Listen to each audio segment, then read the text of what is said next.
to election interference. This is something President Obama never did, despite numerous warnings going back to 2014.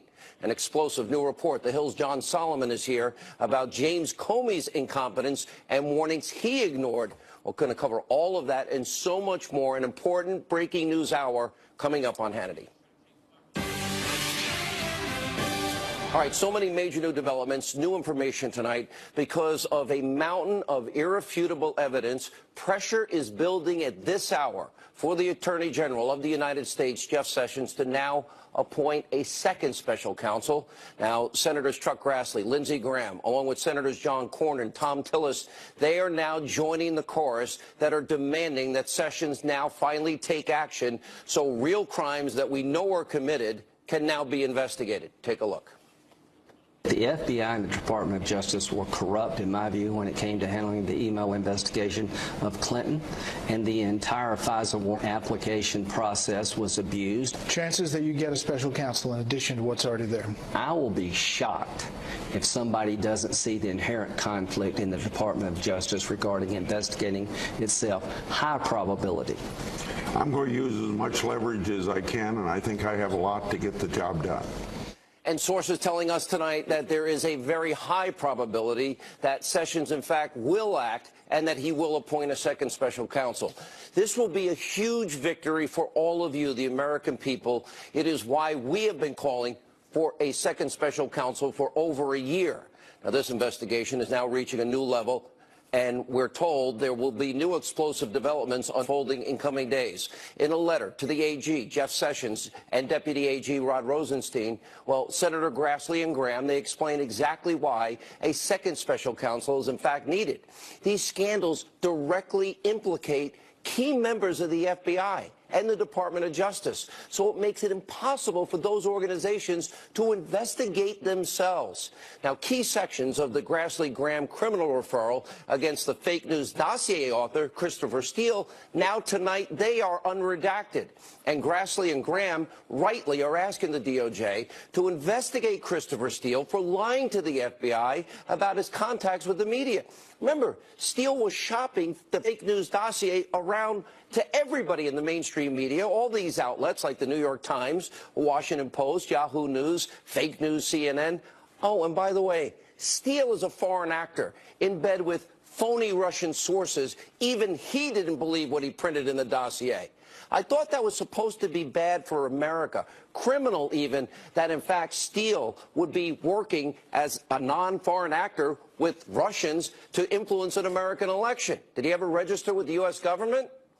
Now, also tonight, brand new news. Fox News reporting disgraced former FBI Director Andrew McCabe. This is huge.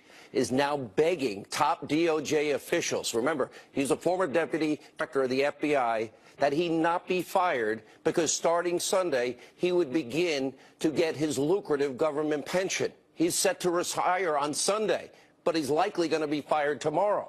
Now, the fact that McCabe is even at this point is so significant, and it means something, what? McCabe did something really, really wrong. You don't get fired over nothing, especially being the deputy FBI director working at the Bureau for over 20 years. And sources are telling us tonight that McCabe could face multiple criminal charges. Remember, McCabe, he was put on leave after the current FBI director, Christopher Wray, remember, he found out what we will find out soon, what is being exposed in the upcoming Inspector General's report. And for the IG report, don't think that what McCabe did happened in a vacuum. Remember, McCabe didn't do this alone. And the IG report is supposed to cover, look at the list, the corrupt Clinton email investigation, Hillary having that unsecure server that was stored in the mom and pop shop bathroom closet where she deleted 33,000 subpoenaed emails, and her aides were smashing devices and acid washing and bleach pit. And then, of course, there's the Clinton-Lynch tarmac meeting with Bill Clinton. That's only a small fraction of what the Inspector General is now investigating. And then you have what I call the exoneration before investigation. You had Comey and Strzok and Page and other top FBI officials. They put the fix in. They concluded their investigation long before they even interviewed Hillary Clinton and 17 other key witnesses, which, by the way, goes against what James Comey said under oath when he claimed in front of Congress he didn't reach a conclusion on the Clinton email investigation until after interviewing Hillary. But that's not true. We know it's not true. So you have Hillary, she rigged her primary, she has her friends at the FBI, then put the fix in as it relates to crimes she committed, then she tries to influence the general election, paying over $12 million to a guy outside of America for Russian government lies and propaganda, all to lie to the American people. By the way, Robert Mueller, how about investigating real crimes tonight? And by the way, since we found out that those Clinton bought and paid for lies, which the FBI, they never verified, they never corroborated, well, then they took those lies to the FISA judge, and they used the lies and Russian propaganda to get a warrant to spy on a member of the Trump campaign. Well, that then, of course, gave them access to Trump campaign communications. Now, remember, the FBI's own protocols and FISA laws, it says that information needs to be verified and corroborated independently before it ever goes to a FISA court judge. That never happened, and it didn't happen once. FISA judges were lied to on 4 separate occasions. This is beyond a massive scandal, and I know the media is ignorant, lazy, and overpaid. But it's why Jeff Sessions is now looking to the Inspector General and now looking into these severe FISA abuses. But remember, here's the problem. The IG, Inspector General Horowitz, he has no prosecutorial powers. Hence, you need the second special counsel like yesterday. It all needs to be investigated. People need to be exposed. Crimes were committed at the highest levels, and people in the end need to go to jail. The full story needs to come out. You deserve that and so much more from the people that are supposed to serve you in government. All right, also tonight, we have breaking news on President Trump and Russia. Now, it doesn't exactly fit in the narrative that Democrats and members of the Destroy Trump media have been pushing for months. Now, the Trump administration, they're cracking down on Russia in a massive way. Now, this morning, the Treasury Department announced new targeted sanctions against dozens of Russian entities and individuals involved in cyber attacks and election interference in the 2016 presidential election.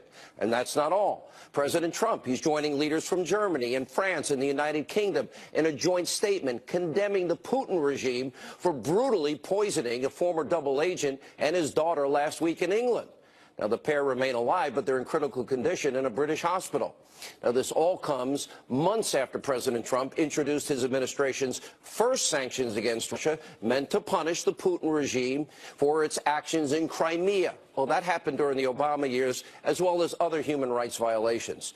Now, of course, this tough policy, it does stand in stark contrast to what happened under the Obama administration and when Hillary was Secretary of State. Remember that lame Russian reset button that she handed over to her counterpart? And continuing with Obama's total inaction during Russia's hostile takeover of Crimea, despite warnings from world leaders, our own intelligence agency, and even Congressman Devin Nunes. Remember, Devin Nunes wrote this op-ed warning then-President Obama about the Kremlin's hostile actions in Eastern Europe and elections, and warned specifically about the 2016 elections. And the Obama administration, they also dropped the ball in the Middle East when Russia boosted the Assad regime in their fight against the Syrian rebels. Remember the red line? Assad crossed it, and nothing happened. He gassed his own people. Russia supported it. Obama stood by and did nothing.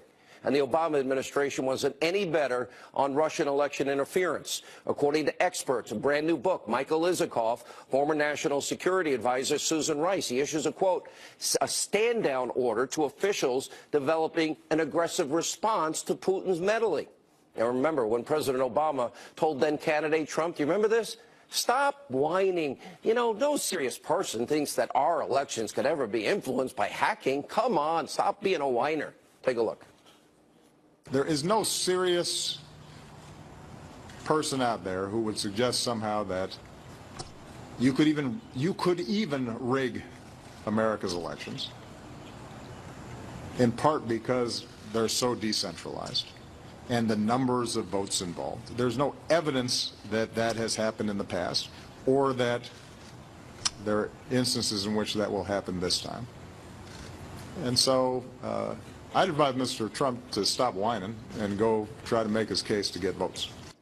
So let's get this straight. There's Obama, weak on Russia's hostile takeover of Crimea, weak on Russia's support for Assad, warned 2 years before the 2016 election, and the media is only focused on Trump's ties to Russia? Mr. Obama, where were you? Why didn't you act? I've said it before. I'll say it again. Journalism in this country is dead. It doesn't exist. We break more news here than all these so-called news people put together. Also breaking tonight, speaking of the fake news media, they're hard at work, desperately trying to stop stories about real Democratic scandals, the ones we're reporting, because it's going to boomerang back on them.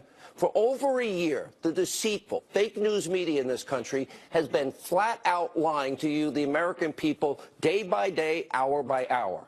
And now the biased press, they're employing a brand new tactic. You got to pay attention to spread completely false information. Now, the New York Times is claiming to have a blockbuster story about special counsel Robert Mueller issuing a subpoena to the Trump Organization to turn over documents. Okay, this particular story is a definition of fake news. It's a smear to damage the Trump administration, and here's why. Take a look at this statement earlier today. Trump Organization. Since July of 2017, we have advised the public that the Trump Organization is fully cooperative with all investigations, including the special counsel, and are responding to all their requests. This is old news, and our assistance and cooperation with the various investigations remains the same today. Oh, old news recycled by pathetic liberal lapdog media so-called journalists. They have wasted 14 months beating the drum night after night, night after night, day after day, hour after hour about a conspiracy theory. None exists. President Trump delegitimizing him. And they're also trying to draw the president's attention away from the massive Democratic scandals and not let anybody else in the media focus on cases where we actually have real evidence that's incontrovertible, real facts, real evidence. And as for Robert Mueller's special counsel, this latest leak is not surprising. What Mueller's doing is deliberate. The special counsel, his team of Democratic donors, Hillary donors, Obama donors, DNC donors, they are selectively leaking daily to the media to keep President Trump off balance. Mueller doesn't care about the truth or evidence or facts because he's been on a witch hunt. Look at the team he's put together. And the leaks are obviously intentional because it happens every day. And if Mueller really cared about uncovering real crimes, real wrongdoing, Mueller, you'd be investigating them. You know, if Mueller's going to keep expanding his mandate, why doesn't he focus on the Clinton bought and paid for Russian dossier with Russian lies? Does Mueller not care that Hillary paid for this Russian propaganda and she did it to influence an election? Does Mueller not care that Christopher Steele is an unregistered foreign agent who hates President Trump? Does Mueller not care about the FBI lying to a FISA judge not once, twice, three times, but four times, using an unverified dossier as the bulk of the application to get a warrant from FISA judges to spy on a campaign associate so they have access to everything in that campaign? Does Mueller not care that this FISA warrant likely gave access to all of Trump campaign's communications during an election? I can go on all night. Does Robert Mueller, sir, do you really not care that Clinton fixed and had fixed for her that email investigation and we know crimes were committed? Or the unmasking scandal, a 350% increase in 1 year? Or the Uranium One scandal? You were the FBI director at the time. We had an FBI informant that had infiltrated Putin's criminal scheme to control America's uranium. Well, you have no problem going down every other rabbit hole, Mr. Mueller. Why don't you look into these scandals? This is why we need the second special counsel, someone that is going to lead from the outside this swamp. You can't have people involved in these scandals investigating themselves. That means Mueller, that means Comey, they have these friendships going on here. Rod Rosenstein, they're all BFF, old colleagues. You really think they're going to hold themselves and each other accountable? Of course, Attorney General Jeff Sessions, he created this special counsel witch hunt.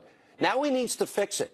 You can't be confirmed the AG and then the next day recuse yourself and, by the way, cite the wrong law, as Greg Jarrett pointed out last night. We need the second independent prosecutor.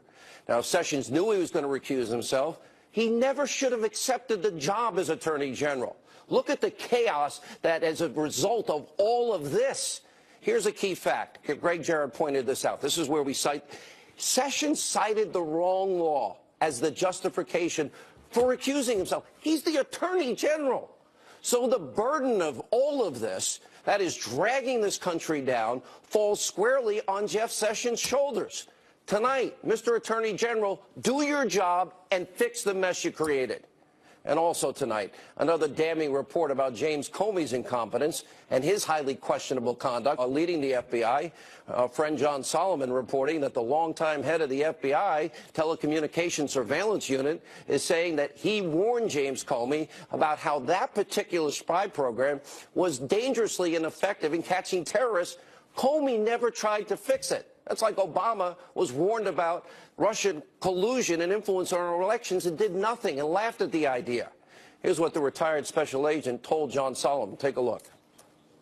I believe that the program as it was ripe for potential abuses, regardless of how it's abused, but it could be.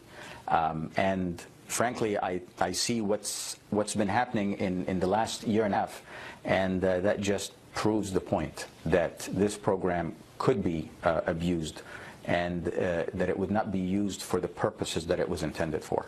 All right, a lot to get into tonight. Here with reaction, Fox News contributor Jason Chaffetz, Fox News contributor Sarah Carter, Fox News analyst Greg Jarrett, and from the Hill, we welcome back John Solomon. Sarah, let's start with you. Let's start with McCabe. Let's start with a special counsel now seems inevitable, and how much trouble Andrew McCabe is in tonight beyond a pension. I think a special counsel is inevitable. It's going to happen, according to the sources that I've spoken with. And McCabe is in a lot of hot water, Sean. It's not just about his pension. According to the sources I've spoken with, McCabe will be fired. It'll be surprising if he's not. Right now, that's what I'm hearing. And secondly, there are a number of charges that they're looking at based on different statutes. And this I've heard from several different sources. Now, I did contact the FBI and asked for comment, and they told me they could not comment on McCabe whatsoever. They did hear me out, but they would not comment on this whatsoever, and particularly on any possible charges. Remember, General Flynn was charged for basically saying that he didn't tell the whole truth to the FBI. Now, that's still up for debate right now because we know that the FBI agents, one of them being Peter Strzok, didn't believe that he lied. So we've got to get to the bottom of that. But if McCabe lied to this, to the IG, if he lied to people within the FBI, and if he leaked information that should have never been leaked, it would be surprising that he would not be brought up on charges. Greg Jarrett, there are a lot of questions legally tonight. The IG has no prosecutorial powers, none. That gets into the issue of what Tillis and Cornyn and Graham and Grassley were rightly calling for, which we have both called for. And then I want you to address the wrong law that was used by the Attorney General in his recusal. Well, first of all, McCabe's in a load of trouble, and James Comey's in even bigger trouble. For McCabe, he's looking at making a false and misleading statement, punishable by up to 5 years behind bars, and for every false statement, it's an additional crime.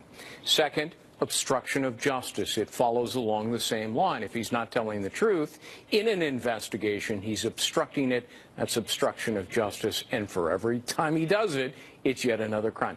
James Comey, I mean, you can multiply it by 10. Talk about Rod Rosenstein.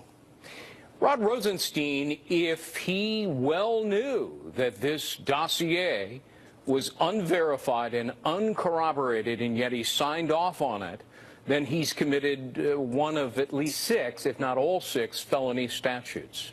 And the deep state protects itself. Congressman Chaffetz, I am a huge supporter of law enforcement. This actually hurts to talk about. This is not rank and file FBI. These are the top echelon. We rely on them. We trust them. We trust our intel community. We give them the powerful tools of intelligence. And I'm looking at all this and I'm saying, how could this happen in this country at this level? Forget the media. They're useless. So-called journalists are pathetic. How did we get here? How do we fix all this? My grandfather was a career FBI agent, and I think this country reveres the FBI.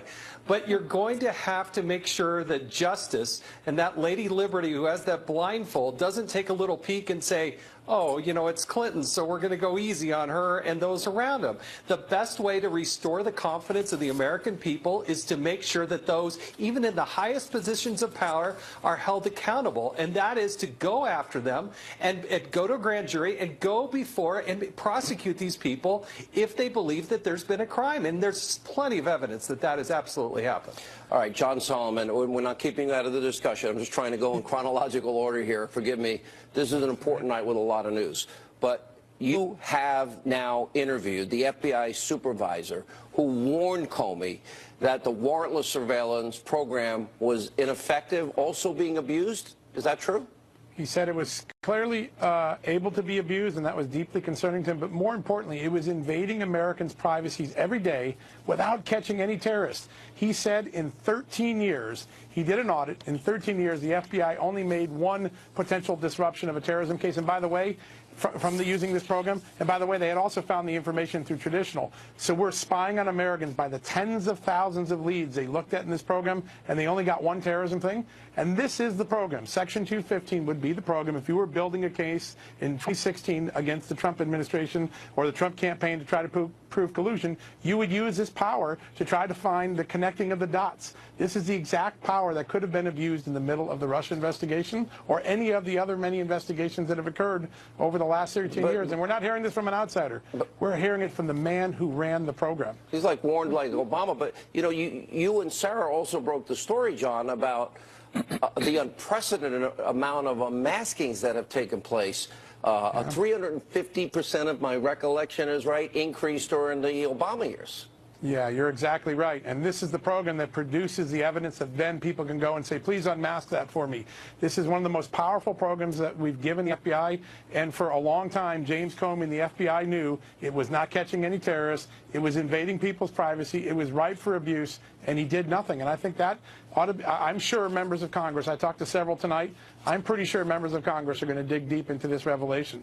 Let me go back to Sarah Carter. All right, so McCabe, he's got bigger problems than worrying about his pension tonight. I am hearing that there may be multiple criminal charges coming down the road for him, and the fact that a second special counsel is likely to be appointed in probably short order. I see that the fever pitch is now rising in Congress. I would believe the Attorney General must now act. But I want to ask you, the IG report, originally we were told it was about just Clinton emails and the investigation. It's that and so much more. What are we going to learn in this IG report, Sarah? Oh, I think we're going to learn about the scope of the investigation, and that includes former FBI Director Comey, the possible weaponization of our intelligence community, the unmaskings, the relationships Peter Strzok, Lisa Page with McCabe. What were they doing? What were they talking about when they talked about an insurance policy? What were they planning? What was happening with the Obama administration? Because remember, they were all connected. So this went up to the highest levels, and this is what Congress is investigating right now, Sean.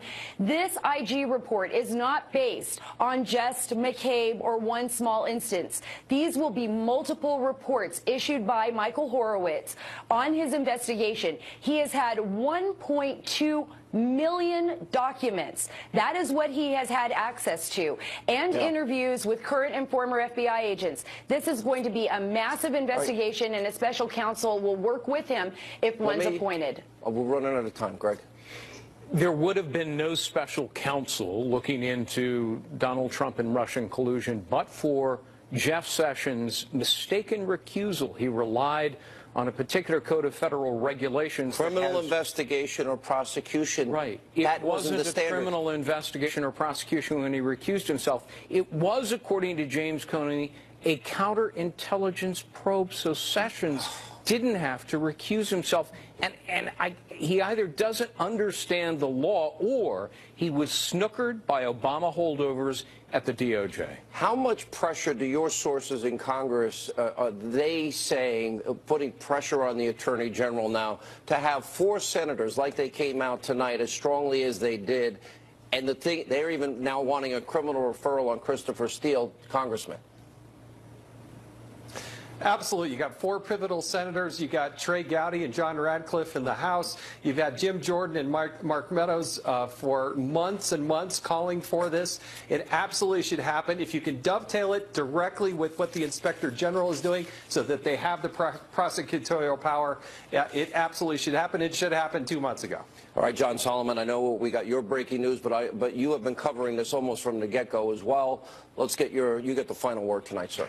Yeah, thanks. Listen, my sources are telling me they're in the final stages of going through the process and determining whether a special prosecutor should be named. There are standards that have to be met. The Justice Department is looking at that. There's an outside person arranging that for the Justice Department. I think we're going to see an announcement in the next few days. And if I had to bet on where my sources are telling me, it's going to end up with a special prosecutor. How right have we all been, really quickly, and how wrong has the media been? Real quick. We've been totally right, and the mainstream media has been absolutely wrong. They've actually just been ignoring it. And Sarah? Yeah, we've been right, and unfortunately so for the American people. Yeah. Congressman? The inaction is inaction. It was a conscious effort. It's one of the biggest disappointments that I've seen in the last 10 years. Absolutely, fundamentally, totally wrong, top to bottom. John? Yeah, my father taught me never pat yourself on the back. You're only as good as your next story. So let's wait and see what my next story is. All right. Well, John's a little more cautious, but it's not about who is right. It's a matter about what is right. And for this to be ignored is just, there's no excuse for it. All right, thank you all. Another big story we are following tonight. Liberals, Democrats, they continue to mobilize against President Trump's pick for the CIA director. Her name is Gina Haspel. If confirmed by the Senate, she would become the first woman to lead the CIA, to lead that agency. California Democrat Dianne Feinstein, she is now calling for the public release of documents on Haspel's involvement in enhanced interrogation and detention of radical Islamist terrorists following the attacks and the murder of 3,000 Americans on 9/11. Now, Feinstein is only the latest liberal lawmaker to question whether Haspel was too tough on jihadis. And by the way, it's not just lawmakers attacking Haspel. Joining us now with reaction, he's the host of War Stories, Oliver North. Without enhanced interrogation, there is no bin Laden. True or false, Mr. Ollie North? Well, the folks that are currently resident down in Gitmo wouldn't be there but for what Gina Haspel and her brave colleagues did. Look, Gina Haspel is the person needed to head the CIA in this new world disorder. Without going through all the litany of what you went through at the very beginning of this broadcast, this woman spent 30 years as an operations officer with numerous foreign postings. She is, quite frankly, admired by most of her colleagues. I've not talked to anybody at the headquarters currently or who was there who know her, who don't think the world of her. Dianne Feinstein ought to retire now. Look, she's grandstanding about waterboarding when it was deemed to be legal by the Department of Justice, the Attorney General, and the President of the United States. In other words, she did her duty. It was only afterwards that they decided it really wasn't lawful. And I think I know a little bit about what it's like. What happens to people who do their duty and Congress disagrees? Congressman, Colonel, rather, have you been waterboarded in your life and your career in the military as a Marine that served his country and had to have a Purple Heart or two? I think two. Look, I was a SEER instructor, survival, evasion, resistance, and escape. I used to teach it. I was waterboarded when I went through the course. I waterboarded at least 150 people, some of whom I'm sure are right now wondering what the heck was going on because it was all legal before. We used to do it for training. We used to do it to people when you need to be prepared for this kind of thing. I guess that was all stopped as well now. Look, all that ended for me. I hope it ends well for the new DCI, Gina Haspel. The president and our country needs her right there. And they don't need to drag her through water torture. What other way, if you have somebody like KSM, Khalid Sheikh Mohammed, the mastermind of 9/11, the worst attack in American history, on our soil, killing 3,000 Americans, obviously declaring war on this country. Is there a nice way to extract information? If we build the soccer fields and we take care of the dietary concerns and we order personal chefs for those on the battlefield that are trying to kill Americans, is that going to work? Well, I don't know. I've not been involved in anything like that. I've certainly seen people questioned in the field when they've been captured. I've put some of that up on your show from overseas. All you had to do to some of these guys was to tell them through the interpreter, this is a high-value target. It's just been grabbed by a special operations team. And I put this on the air. We couldn't show the guy's face, of course. By the And way, guy says to there him- is a report tonight, and I haven't confirmed it, that this woman did not oversee the waterboarding of Abu Zubaydah, if you remember. Yeah. Look, I put guys on this air from overseas who had just been captured, okay? And all you had to do to some of those guys was say, ship him to Gutmo in the local language, whether it was Farsi or Arabic, and they would puke right there on the spot. All right, safe home, my friend. Godspeed. Appreciate you. Semper Fi. Appreciate you, Semper Fi. Don't forget, War Stories, this Sunday night, 8 p.m., Fox Business Network. When we come back, the surveillance video has been released from that Parkland school shooting. Dan Bongino, Geraldo Rivera react. It's going to shock you. That's next. And Kellyanne Conway.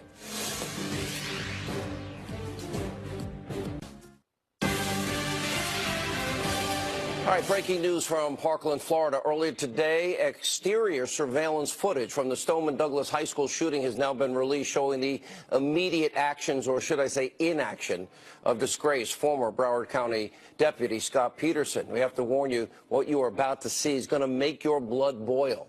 Now, the first video that we're airing right there, we'll go slow.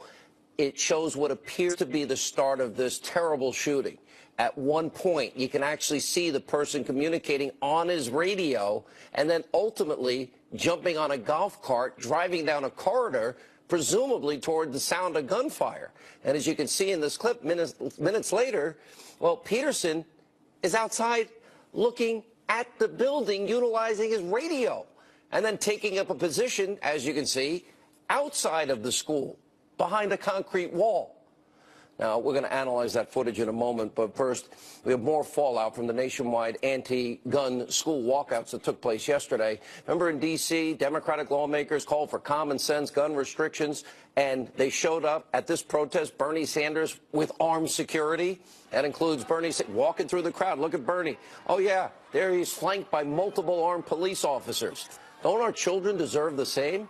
Here with reaction, former Secret Service agent, NRA contributor Dan Bongino, Fox News correspondent at large Geraldo Rivera. Let's re-rack this video, and then we'll get to the issue of, don't you think our kids deserve the same as Bernie Sanders? Absolutely. I think there should be at least one good guy with a gun at every school, but here you had a good guy with a gun who chickened out. You know what it reminded me of? It reminded me of the LifeLock commercial where the guy, there's a bank robbery happening. He said, I'm not a security guard, I'm a security consultant. We need more. We need perimeters. We need full threat assessments. Absolutely. We need IDs. We need You need people with balls is what you need. This was a coward. This was a chicken. Let's look at this, what he's doing here. All right. Now you can see, all right, he appears to be going to the golf cart. Then he's taken up a position, if you watch this video unfold, behind the concrete barrier. You have to understand, Sean, the training manual for the Broward sheriffs is very specific. They say, they mandate that if there's one sheriff or one deputy on the scene, a gun is fired, an unarmed civilian is at risk, you go to the sound of the gunfight. You go, your presence, you charge in as the kids are running out. What this guy did is absolute. The President of the United States was absolutely right. This was a coward's action. Let's get your reaction, Dan Bongino. This is what you do. I have never in my life, remember we had reports of 4 people from the sheriff's department that didn't go in, but then you had the local police from the area. They ran right in. So it obviously had to be, as Geraldo was saying, part of their protocol. Yeah, it's not just the Broward Sheriff's protocol on a school shooting incident, maximum to the problem. It's every credible school shooting incident training protocol now across the country post-Columbine. Maximum to the problem, Sean. You have to attack the attacker. There is nothing that's going to stop this otherwise. And as the research on these incidents has clearly shown, once you engage that attacker, these attackers are cowards. They either kill themselves or they wind up, in that gunfight, they wind up losing their lives to the law enforcement officer or whoever confronts them back with a gun. But it does show the importance of weapons in defense on campus as well. One other statistic. I mean, these incidents are over on average in 3 minutes. I don't care how great your local police response is. You're not going to get there in 3 minutes. I would say we need 2 retired, concealed carry, ex-military, ex-police, retired police on site on every floor at every school. And you know what we could do? We'll give them a tax break. No, pay no federal or state local taxes. I think any incentive to get the right crew in place is absolutely necessary. But as the father of 5, one a 6th grader right now, I tell you, I want a cop who's going to risk something. I want someone who's going to go to the action. My child is the most precious thing to me. To think that guy retired. He retired. You're talking about McCabe earlier, Sean. He's rushing to retire because he's in trouble. Scott Peterson rushed to retire before he was going to be fired, brought up on charges. I think that how that man could live, I hope he moves to the Bahamas or someplace, because he should be ashamed of it. But I don't understand. It's not in our DNA, but it's also very important to point out, Dan Bongino, this is not the 99.9% of law enforcement that we all know. I mean, I basically live with law enforcement. This is my family. It's my friends. That's all I know in my life. Yeah, Sean, I know 2 guys from the Secret Service. One, personally, I actually lived with them at one point. We were in training, who were involved in use of force incidents themselves and went right to the problem and did what they have to do. You know, one of them did it off-duty while he was with his family in a mall where he saved a kid from, getting beat up and was in a use of force incident involving a firearm. Now, it's nearly universal bravery amongst cops. Unfortunately, though, sometimes we see incidents like this where in those critical seconds,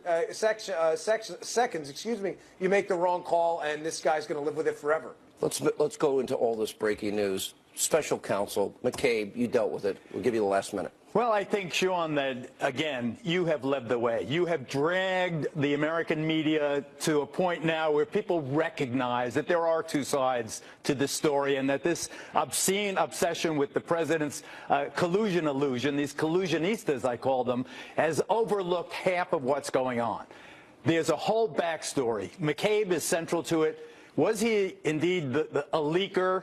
How many others similarly situated in the Department of Justice or even in the sainted Bureau itself, FBI itself, were part and parcel of a political operation to sink Donald Trump? I think that the American people demand answers now. Now, whether the best way to do it is a special they can't prosecutor, investigate themselves. Well, I think that give the Attorney General at least a couple of weeks. Let him take it the first shot at it. Pfizer, look at what we know. You've been absolutely right about it. Anyone who doubts you is wrong. I wish I was wrong. I really do. For the sake of the country, I wish I was wrong. All right, thank you both. When we come back, Kellyanne Conway weighs in on all of this, and a lot of fake, false, inaccurate reporting tonight will explain.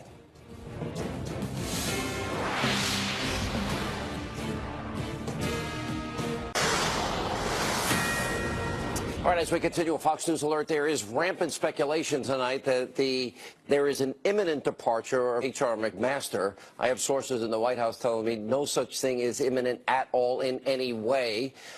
Here to shed some more light on it, Special Counsel to the President, Kellyanne Conway, is with us. I talked to a number of people at the White House. Nothing is imminent. No decisions have been made. Nobody's leaving. The President said it, I saw earlier today, I believe it was from the Oval Office, that nobody is scheduled to leave at all in spite of rampant, wild speculation. What can you tell us? The president makes the personnel decisions and announcements in this White House, Sean. He was elected, after all. His name was on the ballot. Wait a minute, it's not Maggie Hagerman? And I just am amazed.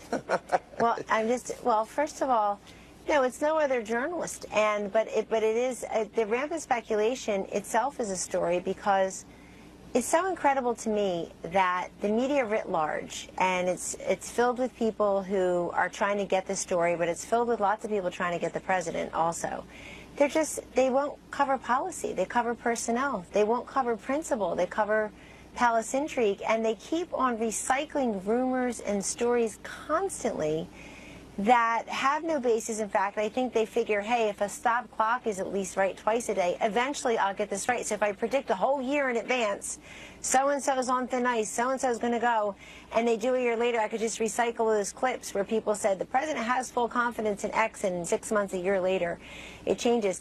This president has every right to put the team around him that he thinks aligns with his vision, his values, but he is the one who controls the timing, the tone, and content of all substantive and personnel decisions, and I respect that enormously. You know, Sean, people say, I see chaos and churn. A lot of us streamlining of some parts and sophistication, because we had too many people over time, and we had too many of the wrong people. Other people are leaving on their own volition, their own free will, and they will truly be missed in this White House. But this president has a great deal of joy on the job, a lot of fake news about he's fuming, he's angry, but he's made very clear what his vision is too, on North Korea, on the Iran nuclear deal, on taxes, on infrastructure, on DACA, you name it. He could not be more explicit. And so he wants a team around him that supports that. Let me ask you this. I started the program tonight, Kellyanne. There comes a point where, with all that has happened and the special counsel and this weight that has literally been there almost from day one, and everything is now boomerang back. We find out what? Oh, Hillary fixed the primary. Imagine if Donald Trump did. The fix was in on crimes we know she committed with the email server. We have an IG report coming. Then you have this whole issue of she purchased, bought, paid for, Russian lies, Russian government lies, paid a British spy for them to lie to the American people about Donald Trump. Even the guy that creates the dossier cast out. He didn't even believe his own material. And then it's used to get a FISA warrant to spy on a Trump campaign associate. You've lived under all of this. Where is the special counsel looking into the crimes we know were committed? So I see the content of your show planning, and I saw the senators earlier in your broadcast, and I think they put it best, which is that different questions are being raised by those who are in charge of these types of investigations, Sean, and there's real questions lingering out there among many people in the public. Why the double standard for that woman who lost the election, whose name I never say on TV anymore? Why the special treatment for her?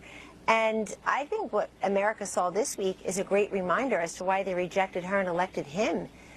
Because she ignored all the people in these states, then she insulted them again this week, saying that they only vote the way their husbands tell them. So I can't even say it without laughing so hard. No. Let's play it. She said women in America, white women, only voted the way their bosses, their husbands, and their sons told them to vote. You can't make this up. Let's roll the tape. We don't do well with married white women. And part of that is an identification with the Republican Party and a sort of ongoing pressure to vote the way that your husband, your boss, your son, whoever, believes you should. His whole campaign, Make America Great Again, was looking backwards. You know, you didn't like black people getting rights. You don't like women, getting jobs. You don't want to, see that Indian American succeeding more than you are. Whatever your problem is, I'm going to solve it. Then she drops the race card. And I'm thinking, okay, what century is this woman living in if she believes that husbands, bosses, and women's sons direct their voting habits? It really, in the space of a minute or two, she managed to insult most of the women that she pretends to be protecting and speaking on behalf as the faux feminist she's become. But let me say, she's actually insulting people who are going to go to the ballot box this fall, including in states, it would seem, where you have these red state Democratic senators who are now so upset with her. Claire McCaskill came out against her. Heidi Heitkamp, her former campaign manager, Patty Solis-Doyle, came out against her in these comments. Sherrod Brown, who's up for re-election in Ohio. All these states that she lost. And let me just say, she's insulting voters in states, calling them backward and non-progressive, non-diverse, that her husband carried twice and her boss, Barack Obama, carried twice. And it's just remarkable to me that she had her boss and her husband telling America how to vote, and that didn't matter. By the they way, didn't want her because